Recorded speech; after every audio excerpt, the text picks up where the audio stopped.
정치권의 이면을 읽고 뉴스의 맥을 짚는 방송 시사인 팟캐스트 경제인싸 시작하겠습니다. 안녕하십니까. 저는 시사인 팟캐스트 경제인싸 진행을 맡은 시사인 독자 대표 최강기입니다. 정말 이 몇 번 여러분들 그 반응이 정말 벌써부터 뜨겁게 올라오고 있는데요. 그 지난주 로켓 배송, 새벽 배송 가능한 이유편 아주 반응이 좋았다고 합니다.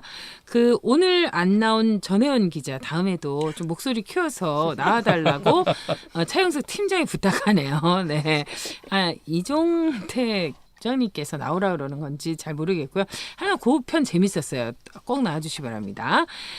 오늘 듣는 분들과 함께 생각해봤으면 하는 경제 뉴스 함께 정리봤는데요. 경제 뉴스 픽픽픽 이제 시작해보도록 하겠습니다. 차영석 기자가 준비해왔죠?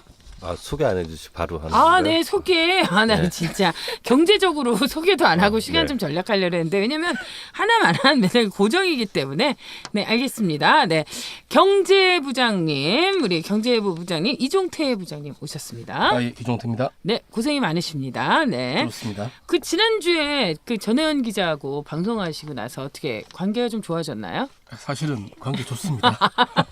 일방적인 얘기였고요. 네, 다음 주에 전혜연 기자 오면 확인해 보도록 하겠습니다. 네, 오늘 늘 이 팟캐스트 때문에 늙고 있는 기자 차영석 기자 함께했습니다. 네, 대타 출연을 지향하는 고정 기자 차영석입니다. 자, 대타를 지향하지만 야심찬 기자, 야심만만 차 기자. 네. 네, 고생이 많습니다. 그 고생이 많이 있습니다. 많이 하고 있어요. 발음도 안 되네. 오늘 그리고 특별 게스트가 있습니다. 우리 이 팟캐스트를 늘 책임지고 있는 차영석 밑에서 근심은 절대 나눠질 생각이 없는 마타리. 정확하세요. 네, 마타리 윤현선 에디터도 함께해 주셨습니다. 네, 제가 여기에도 나오네요. 그렇죠. 우리는 뭐든지 해야 되는 거예요. 여기도 끼고 저기도 끼고 경제적으로 출연료를 아낄 수 있다면 네, 누구든지 다 부를 수 있어요. 자, 그럼 이제 본격적으로 우리 이제 경제 뉴스 픽픽픽 한번 뽑아보도록 하죠. 자, 야심찬 기자, 차 기자가 정리 좀 해주세요. 네, 오늘은 이종태 기자가 하고 싶은 말이 뒤에 많다고 얘기하는 관계로 네. 앞부분들을 짧게 그냥 네. 정리하듯이 넘어가겠습니다. 그 지난주 국내 은행들의 단기 순이익이 전년보다 20% 이상 증가한 14조 원 가량이라고 합니다. 아니, 은행들은 단기 순이익이 해마다 전년보다 높아요. 어떻게 된 게. 내 그러니까, 빚은 자꾸 쌓여가고 진짜. 개짜증씨. 그러니까 금융감독원이 네. 3월 3일 발표한 자료에 따르면 네. 지난해 국내 은행 단기 순이익이 13조 8천억 원, 전년보다 23.4% 증가했다고 합니다. 우와. 이 중에서 이제 시중은행의 단기 순이익이 8조 6천억 원으로 전년보다 1조 원 늘었고, 지방은행의 단기 순이익은 1조 원으로 전년보다 8.4%가량 늘었다고 합니다. 시사에는 단기 순이익이 얼마씩 늘어요? 1년에? 예, 쓸데없는 소리 하지 마시고요, 사회자님. 네. 네, 이성을 찾으시고요. 정말 늘고 싶어서 팟캐스트도 하고 그러니까 여러분 많이 듣고 좋아요, 알림 뭐 이런 거 꾹꾹 눌러주셔야 돼요. 네. 갑자기 가슴이 아프네요. 정기구독 신청하는 번호는 서울 02-3703에 그래요. 3700이에요. 3700에 이러니 3703입니다. 예. 네. 3700에 3703. 진짜. 네. 안녕하십니까. 주간지 시사인 이종태 기자입니다. 시사인에서 팟캐스트를 시작했습니다. 복잡한 뉴스의 맥을 짚어드리겠습니다. 시사인에서 팟캐스트를 하기로 한 건 주간지 시사인을 좀 더 잘 만들기 위해서입니다.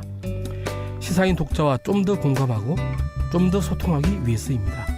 한국에 꼭 필요한 독립언론 시사 주간지를 제대로 만들고 싶습니다. 시사인 팟캐스트를 듣고 시사인 정기 구독을 신청하시는 분들에게는 작은 선물을 드리겠습니다. 전화번호는 서울 02-3700-3203 3700-3203번입니다. 팟캐스트 듣고 정기 구독 신청한다고 말씀해 주세요. 고맙습니다. 국내 은행들의 단기 순이익이 전년보다 20% 이상 증가한 14조 원이라는 뉴스를 알려드리면서 시사인의 단기 순이익은 공개할 수 없으니 많은 구독을 요청하는 멘트로 정리하도록 할 텐데요. 이 이제 경기는 되게 별로라고 맨날 그러는데 은행의 이익이 이렇게 증가했다고 하면 정말 내 돈 제가 아까 이제 제 빚만 쌓인데 대출금 이자 뭐 이런 것만 이제 그래서 은행들이 배불리는 건 아닌가 싶기도 하고. 그러니까 실제로 그래요. 국내 은행들 실적 좋아진 게 결국에는 이자 수익이 전해보다 이렇게 늘어나기 때문인데 그러니까 가계대출이 증가하고 그러면 이제 이자 수익이 늘어나잖아요. 그래서 그렇죠. 전년에 비해서 이자 수익이 3조 원 가량 더 늘어났대요. 그러니까 게다가 이 대출 금리하고 예금 금리 그 차이가 이제 보통 예대 금리 차 이렇게 하는데 그게 지난해 예대 금리 차보다 숫자는 되게 작지만 0.03% 포인트 커졌다고 하는데 이게 되게 작은 것 같지만 어쨌든 예대 금리 차가 그 전해보다 커지고 대출도 늘어나고 그러니까 이자 이익이 전년보다 크게 늘어났다고 하네요. 네. 그 이 부분에 대해서 이종태 부장님 혹시 뭐 덧붙여 주실 이야기가 있으신가요? 워낙 보편타당한 말씀이었어요. 네, 그렇죠. 예, 크게 붙일 말은 없습니다. 아니 이런 부분은 우리도 이제 정말 빠삭해요. 왜냐하면 대출 나가는 이자율은 고정금리 어떻게 해도 지금 3.5 거의 4% 육박하는데 은행 적금은 2%가 뭐예요? 2% 주는 데는 엄청 주는 거야 요즘. 확실히 대출이 많으신 분이 흥분을 많이 하시네. 진짜. 우리 4명 중에서 대출 없는 사람 있나요? 별걸 다 공개. 아, 아까 단기순위 얘기하지 갑자기 말자. 궁금해졌어요. 왜 없겠어? 경제 인사 하려면 자기 대출금 내역도 지금 공개해야 되는 건가요? 까야 오늘 합니다. 특별 예. 게스트 마타리 예. 대출 있어요 없어요? 저 대출 엄청 많아요. 아 좋은 역시 단기 순이익에 크게 기여하시고 그러니까 누가 제일 기여했는지를 여기서 조사하면 되겠구나. 이종태 부장님은 저는 얼마 안 됩니다. 전 나쁜 사람이네 저 사람이. 최영석 기자는 나보다 적다는 거 내가 알고 있어요. 아, 그래요? 네. 아. 우리는 서로 대출할 때 공개하셨군요. 예. 그리고 야 어느 은행이 괜찮니? 막 이러는데 전혀 도움이 안 되는 사이예요. 네 어쨌건 진짜 이게 좀 가계 부채도 좀 잘 해소가 되고 경제도 좀 살아나고 내년에는 이런 뉴스보다는 정말 은행들이 운영도 잘해서 좋은 뉴스를 좀 내가 듣기에 좋은 뉴스가 됐으면 좋겠네요. 굿뉴스로 바뀌길 바랍니다. 두 번째 소식은요? 예, 지난해 국민연금 기금의 그 수익률이 마이너스 0.92%를 기록해서 이게 10년 만에 마이너스 수익률을 기록했다고 하는데 2008년이면 이제 세계 금융위기 그 직후잖아요. 그렇죠. 그때가 마이너스 0.18이었는데 10년 만에 마이너스 수익률을 기록했다고 합니다. 아니 이거 진짜 이런 뉴스가 나는 은행의 단기 순이익이 중요한 게 아니라 내가 내고 있는 지금 국민연금이 지금 수익률이 마이너스라면 나 어떻게 해야 되냐고. 그러니까 적립금이 줄어든 건 아니고 네. 일단 적립금은 그러니까 작년 말 12월 말을 기준으로 해서 네. 적립금은 17조 1천억이 더 늘어났어요. 이제 그 들어오는 돈은 이제 더 이제 쌓이는 건데 어쨌든 이제 그걸 운용할 때 연간 수익률이 마이너스를 기록했다고 하는데 그러니까 더 나쁜 거지. 국민들이 어쨌건 더 낸 건데 운영을 똑바로 했어야지. 근데 이제 이걸 약간 좀 이렇게 이게 우리나라만 그러니까 한국만의 상황은 좀 아닌 것 같은 게 네. 자산을 투자를 할 때 보면 전체 자산 가운데 17.5%를 차지하는 국내 주식 투자를 하고 네. 여기서 좀 약간 많이 까먹었고요. 그다음 해외 주식에서 좀 까먹고 국내 채권이나 해외 채권에서는 4% 남짓 이익을 얻었고 대체 투자에서도 11.80%로 이익을 얻었는데 네. 이 대체 투자란 주식이나 채권 등 전통적 투자 자산에 비해서 고위험, 고수익 특징을 나타내는 투자 대상인데 가령 부동산이라든가 인프라, 벤처 투자, 사모 투자 이런 것들이 네. 이제 대체 투자라고 하거든요. 그래서 지금 현재 전체 자산에서 약 35%가 주식에 투자를 해요. 그러니까 금융시장이 좀 부진하면 아무래도 영향을 좀 받을 수밖에 없죠. 근데 작년에 보면 미중 무역 분쟁 또 부실 신흥국들 신용 위험들이 이렇게 높아졌기 때문에 네. 그때 글로벌 금융시장이 약세를 좀 보였거든요. 네. 그래서 실제로 조금 고전을 좀 했는데 이게 한국만 그런 건 아니에요. 그러니까 주식 비중 높은 다른 글로벌 주요한 연기금도 좀 수익률이 좀 저조했는데 예를 들어서 일본의 이름이 좀 긴데 네. 일본의 GPIF 그러니까 연금 적립금 관리 운용 독립 행정법인 좀 긴데 네. 여기 같은 경우 마이너스 7.7%. 우리보다 더 많이 우리보다 손을 더 많이 봤죠. 네. 그리고 미국의 캘리포니아 주 공무원 연금은 마이너스 3.5%, 네덜란드 공적 연금 마이너스 2.3%. 이렇게 우리보다 좀 많은 데만 주세요 그러니까 거 아니에요? 대체로 약간 어쨌든 상황이 좀 그렇다는 거고 그리고 약간 근데 왠지 보면 차영석 기자 의심하게 되네. 아니 뭐 제가 뭐 저도 국민연금 붙는 거 외에는 뭐 네. 아무 없습니다. 그러니까. 근데 이제 진짜. 이거를 1년 동안 이 단기 수익률로만 좀 평가를 하는 거는 좀 무리가 네. 있고 이렇게 그 중장기적으로 보면은 최근 3년 동안 평균 수익률이 3.48% 그리고 최근 5년 평균 수익률이 3.97%이기 때문에 이렇게 중장기적으로 보면은 나쁘지는 않아요. 그러니까 네. 이렇게 제가 일희일비가 특징인데 일종의 취미 생활이기도 하고 이런 아니긴 뉴스로 볼 때는 아니구나. 예, 너무 일희일비 하면 안 될 것 같아요.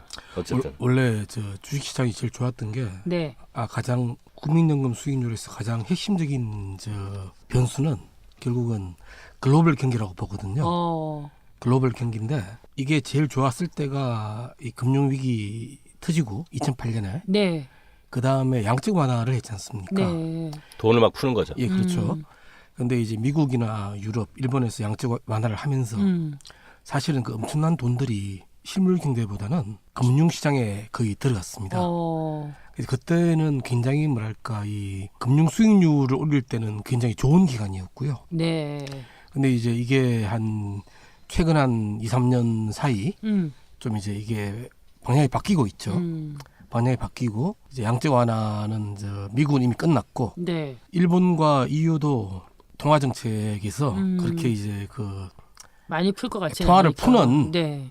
어떤 그 정도가 더 커지지는 않을 것으로 보입니다. 그래서 사실 금융 투자 수익률 자체는 크게 기대하기 좀 힘들고요. 네. 또 하나는 뭔가 하면 투자에서 네. 이제 중요한 게 두 가지가 있습니다. 어. 하나는 수익률, 오.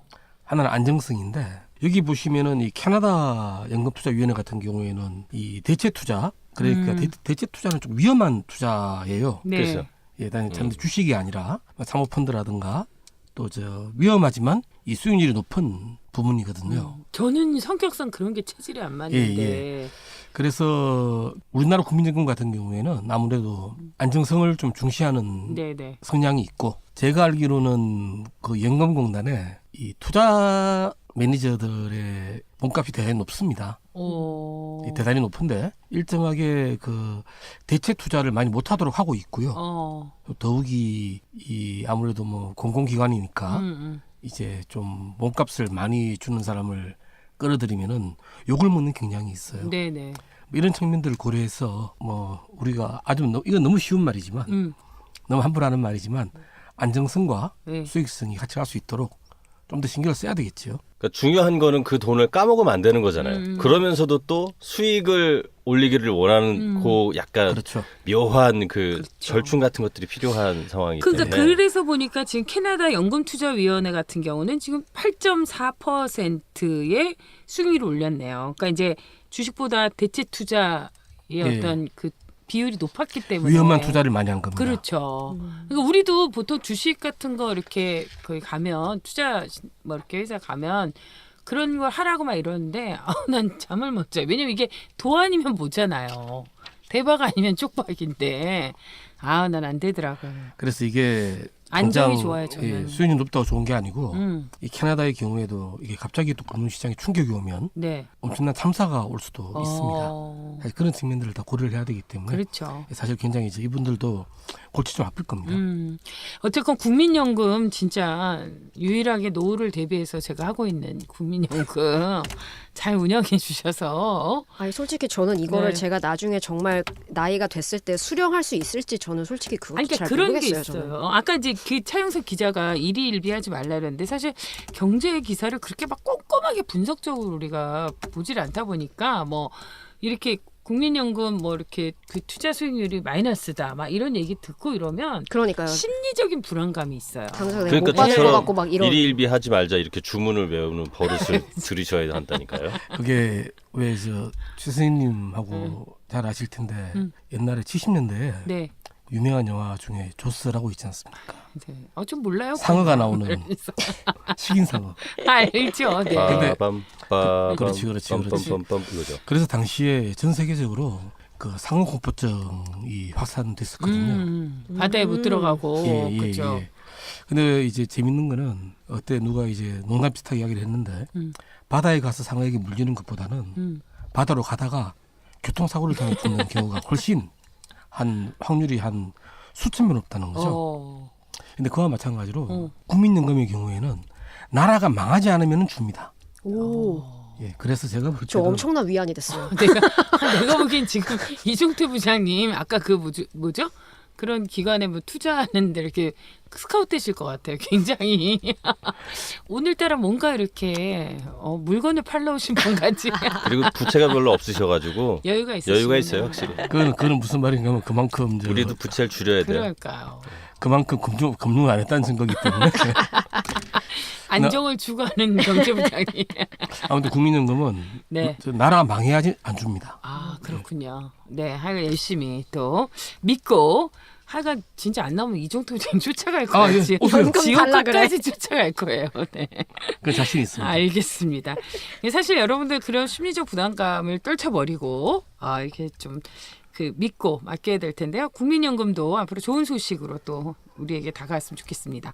세 번째 뉴스는 보니까 인터넷 은행에도 세대 격차가 있다 이런 얘기인데 인터넷 은행에 그 65세 이상 가입자가 1%도 안 된다고요. 예, 저도 약간 이게 좀 궁금했었는데 요즘 왜 키오스크 왜 이런 거 아시죠? 그 왜 햄버거 가게에도 이렇게 그래요. 꾹꾹꾹 누르는 거. 근데 그거를 노인분들이 잘 사용하기 어렵다고 막 이런 얘기 하시는데 햄버거 가게까지 갈 것도 없고요. 명절 때 기차 타면 젊은이들은 다 앉아서 가고 노인들은 다 서서 간대잖아요. 왜? 예매 예매를 때문에. 못 하니까. 정말요? 어머. 대기표도 다 이제 젊은이들이 갖고 가니까 그렇다라는 얘기가 있어요, 네. 진짜로. 그래서 인터넷 전문은행 카카오뱅크하고 K뱅크 그 가입한 가입자 현황을 더불어민주당 김병욱 의원이 자료를 제출받았는데 네. 지난 1월 말 기준으로 해서 65세 이상 가입자가 카카오뱅크는 0.6%, 와. 0.6% 드는 분이 대단한 거예요, 지금 이거. K뱅크는 네. 0.8%. 오. 그러니까 요 두 은행에서 65세 이상 가입자 분을 합치면 네.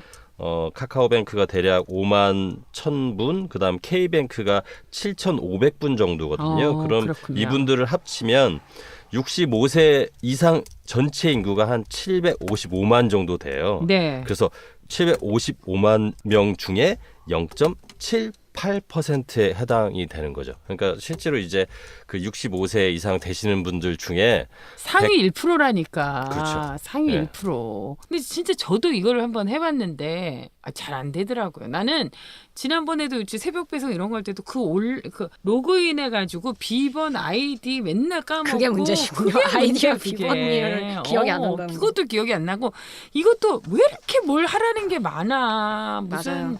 이거 인증하고 저거 인증하고 이건 선택이고 이건 필수고 막 너무 괴로워요 진짜로. 내가 보니까 여기 지금 3명 중에서 딱 하는 건 마타리 윤은선 씨밖에 하는 사람이 없을 것 같아요. 차영석 씨 해요? 저는 관심 많죠. 관심 많은데 관심 많은 거 알아요. 나도 많아요. 해요? 일희일비 하지 마시고요. 일단 예, 예. 아 정말 안 사용하세요? 아유. 토스 정도 깔아놨죠. 예. 아 깔아놨지만 깔아놨죠. 실제로 사용하진 않으시고. 혹시 저 입출금도 다 은행 가서 하시는 건 아니죠? 아 설마. 텔레뱅킹? 요즘은 그냥 저기로 해요. 저 인터넷 뱅킹으로. 예, 주로. 예. 오, 그래요. 그것까진 되는데. 네. 주거래 은행을 이용한 그것까진 되는데. 지금은 진짜 일단은 부채 갚는데 여념이 없기 때문에 네. 일단 네. 오늘은 굉장히 우울한 방송이네요. 경제 인사가 아니라 부채 인사로. 이종태 부장님 어떻게 이거 하세요? K뱅크 말입니까? 네, 아이가 이런 인터넷 처음 듣는 아니요, 단어지 아니요, 아니요. 말씀하지 마세요. 기사는 쓴 적이 있는데 난 정말 나 이런 기자들 너무 웃겨. 기사는 쓰는데 기사 쓸 때만 기억나고 지금 또 하나도 기억이 안 나는 거지. 이게 모두 이해상충을 피하기 위한 거니까 이해해 주십시오. 뭔 소리 하시는 거예요? 차영석 쓰러지는구나. 쓰러져. 물 먹다가 이종태 부장님이 이제 슬슬 실체가 해를 거듭할수록 벗겨지고 있는 것 같아요. 조만간 다음 인사철에는 다른 부서로 이동하게 되지 않을까. 저는 사실 디자인 팀에 들어가고 싶어요. 뭐 상어 그림이나 그리시면 그래요. 이런선 씨는 하고 있죠. 아 예. 저는 토스도 하고 카카오뱅크는 거의 주거래 은행 수준이에요. 오 와. 그래요? 아니 이게 카카오톡을 쓰는 사람이면 카카오뱅크가 너무 편리할 수밖에 없어요. 왜냐하면 굉장히 이렇게 직관적으로 바로 쓸 수 있게끔 걔네가 이렇게 다 연결을 해놨기 때문에 그리고 이제 그러니까 연령대가 바뀌면 어떨지 모르겠는데 그러니까 20대나 뭐 30대 초반까지는 예를 들어 친구 3명이 만나서 저녁을 먹고 술을 먹고 놀았단 말이에요. 네. 그러고 나서 헤어지는 길에 바로 더치페이로 돈을 쏜단 말이에요. 아. 돈을 이제 주는 거예요. 3명이 놀았으면 우리는 거기서 누가 그냥 쏘거나 아니면 그런 문화가 아니고 3명이 놀았으면 한 명이 결제를 하고 어. 그거를 3분의 1씩으로 나눈 다음에 돌아가는 길에 그거를 애 통장에다 쏴주는 게 마치 의뢰처럼 항상 벌어진단 말이에요. 친구들끼리 놀 때. 더치페이를 하기에 카카오뱅크가 진짜 편해요. 그 친구도 만약에 카카오뱅크를 사용하고 있다면 네. 그냥 바로 송금할 수 있거든요. 우리 같은 사람들은 더치페이하고 돈 주고 그거 떨어질 때까지 또 2차 가서 또 뺏겨먹고 이러니 부채가 느는 거야. 아니 그리고 또 젊은 사람들을 타겟팅을 많이 해서 재미있는 적금 프로그램도 되게 많아요. 그러니까 아. 일반 그냥 시중의 은행들처럼 그냥 한 달에 얼마씩 정기적으로 이렇게 매달 돈이 빠져나오고 뭐 이런 식이 아니라 26주 적금 프로그램이라는 게 있어요. 맞아요. 그래서 저도 봤어요. 네, 일주일마다 예를 들어 내가 1,000원씩 뭐 3,000원이든 뭐. 5,000원이든 증액할 액수를 내가 그러니까요. 지정을 해놓으면 이번 주에 3,000원, 다음 주엔 6,000원, 그 다음 주에 9,000원 이렇게 일주일마다 돈이 빠져나가서 26주간 적금을 하는 프로그램. 그러니까 푼돈을 모은다는 개념이라서 젊은 그렇죠. 친구들이 많이 가입하는 것 같더라고요. 저도 하고 있고. 금방 갚겠네요. 부채도 보니까. 멀었습니다. 그러기엔 부채가 너무 많아요. 아, 근데 이렇게 꼼꼼했는데 우리는 그런 게 없어요, 진짜. 난 근데 그 카카오뱅크를 어떻게 알았냐면 작년에 저희 시아버지가 돌아가셨을 때 누가 부의금을 이걸로. 카카오톡으로 카카오뱅크로 쏴줬더라고요. 네. 그러니까 근데 그렇게 내가- 시대가 변했어요. 그래서 나 진짜 깜짝 놀랐어요. 나 진짜 무슨 조의금을 카카오톡으로 받고 말이죠.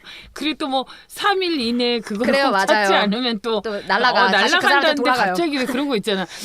이걸 진짜 받아 3일 이내에 그걸 참 상중에 참 이거를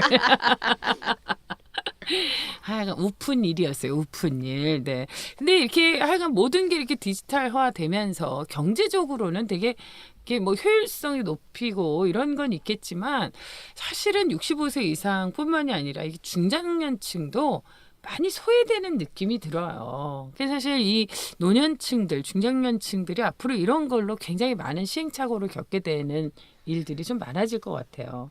연습해야 될 것 같아요, 이 부장님. 예? 고기만 끄덕끄덕하지 말고 말을 하세요. 키오스크로 햄버거 말을 사본 적 하세요. 있으세요? 아, 예. 키오스크로 햄버거 사는 게 저는 더 낫더라고요.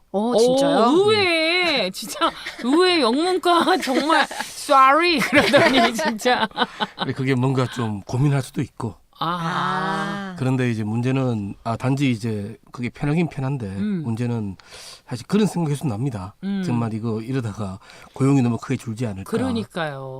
저희 동네에 있는 대형마트에서도 얼마 전에 그 무인 무인 계산대가 엄청 큰 게 생겼어요. 생겼어요. 처음 보고 너무 깜짝 놀라가지고 이러다가 정말 저 어제 휴게소 고속버스도로에 있는 휴게소에도 그 무인 계산대로 다 그렇게 하더라고요. 네. 근데 편리한 것도 있긴 한데 진짜 이러면서 많은 분들이 일자리를 잃게 되고 또 다른 문제가 생기지 않나 이런 생각을 하게 되네요. 창석 기자 어때요? 오늘 뉴스 이렇게 하면서 굉장히 이렇게 부채감만 생기는 그런 뉴스였던 것 같아요. 뉴스 3가지 이상 네. 정리하겠습니다. 지금 여러분들께서는 시사인 차영석 기자의 경제 인사 분석을 보니까요. 이 팟캐스트를 40대가 주로 듣는데요. 그러면서 어느 날 우리 공유방에 썼더라고요. 내 유머가 먹힐 것 같은 연령대가 많이 듣는다며. 꿈 깨세요. 꿈 깨세요. 진짜 부채감을 느껴지는 나 진짜 아재 봐라 아재. 그래요. 오늘 이렇게 3가지 뉴스 경제 픽 골라봤는데요. 여러분 앞으로도 또 관심 있는 늘 이야기하지만 경제 소식 또 듣고 싶은 것 자세히 알고 싶은 것 댓글로 남겨주시면요. 여러분 신속하게 찾아서 알려드리도록 하겠습니다. 시사인이 이제 또 매주 새롭게 나오니까요. 여러분 관련된 기사들도 좀 꼼꼼히 살펴보시고 부장님이 나와 계십니다. 여러분 시사인 경제팀 부장님이 나오시니까요. 뭐든지 궁금한 거 있으면 올려주시기 바랍니다. 책임감 있게 얘기해 주실 수 있으시죠? 예. 네. 정말 믿음직스럽네요. 정말 왠지 이건 아주 이렇게 오래된 느낌. 최선을 다하겠습니다. 아, 네, 알겠습니다. 고생이 많으십니다. 네, 자 1부 경제 픽픽픽 자 하고요. 2부 아주 궁금한 뉴스인데 오늘 이종태 부장님께서 야심차게 준비했다고 합니다. 잠시 후에 뵙겠습니다.